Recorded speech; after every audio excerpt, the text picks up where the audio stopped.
Au centre de l'écran d'AutoCAD, nous retrouvons notre espace dessin, qu'on appelle communément aussi espace objet. C'est cet espace blanc qui est là.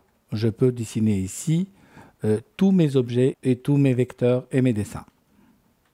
Cet espace a la couleur blanche et je pourrais à tout moment la modifier. Pour la modifier, je vais dans l'explorateur de menu, Options, dans l'onglet Dessin, Couleurs. Là, je peux paramétrer toutes les couleurs utilisées par AutoCAD, couleur du réticule, couleur de l'arrière-bulle, couleur, etc. Moi, ce qui m'intéresse, c'est l'arrière-plan et je voudrais un arrière-plan de couleur noire. On nous recommande souvent de travailler sur un arrière-plan noir parce qu'il réfléchit moins de lumière. Appliquer, OK. Voilà mon espace qui est devenu tout noir. La particularité importante de mon espace, c'est qu'il pourrait être illimité. Ce qui voudrait dire qu'un bâtiment de centaines de mètres va tenir dedans, comme une petite pièce mécanique va tenir aussi à l'intérieur. J'ai dit il pourrait être illimité parce que AutoCAD a gardé aussi la possibilité de limiter l'espace dessin. Si je veux limiter l'espace dessin, je vais taper la commande limite.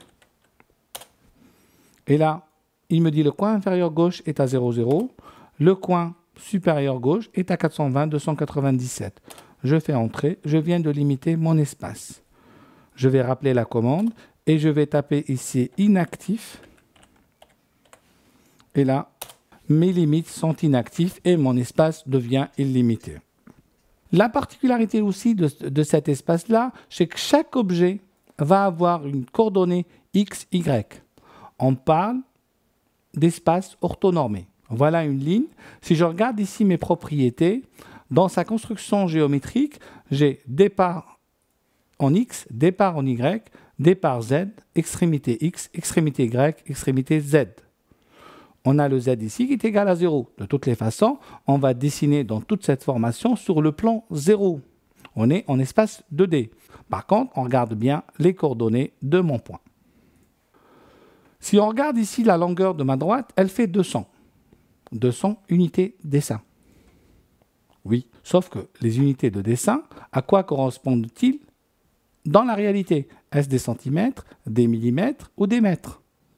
AutoCAD vous laisse libre de choisir votre unité de dessin. Vous pouvez dessiner en mètres, en centimètres ou en millimètres. C'est seulement au moment de sortir notre dessin qu'on va donner une correspondance par rapport au papier. Dans la réalité, dans la pratique, c'est souvent le métier qui va imposer l'unité de dessin. Quand vous êtes mécanicien et vous allez dessiner des pièces mécaniques, vous aurez tendance à travailler en millimètres. Si vous êtes architecte, vous aurez tendance à travailler en centimètres, etc. Donc, pour dessiner sur AutoCAD, on commence déjà par choisir une unité de dessin. Nous avons aussi la possibilité, si je vais ici dans le navigateur des menus, utilitaire dessin, contrôle des unités, unité ici, choisir le type d'unité, décimale, architecturale, fractionnaire ou scientifique. Nous allons dessiner en décimale. On va préciser ici le nombre de décimales que nous voulons. Pareil pour les angles, etc. Ici, il y a écrit millimètres, mais il s'agit de l'échelle d'insertion des objets de bibliothèque et non pas de l'échelle du dessin. Je fais OK. Il faut garder à l'esprit, et ça c'est aussi important, c'est la deuxième règle, on dessine sur AutoCAD à la taille réelle. On va dessiner nos objets à leur vraie taille. Et c'est uniquement au moment de les imprimer qu'on va faire la correspondance. Alors vous serez tenté de me dire, oui, mais où est-ce qu'on rentre cette correspondance? Eh bien, c'est au moment d'imprimer. Alors on va regarder rapidement. Je vais aller dans le menu Sortie, ici. Je vais faire Traceur. Alors, on choisit un traceur, n'importe lequel. On va choisir mon imprimante. Et ici, j'ai échelle du tracé. Et vous voyez bien, je suis ici, 1 mm pour une unité de dessin.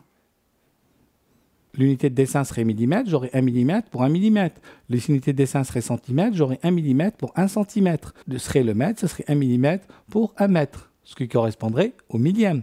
Bon, laissons tout ça de côté, on aura l'occasion de revenir sur les échelles dessin une fois qu'on aura réellement appris à dessiner.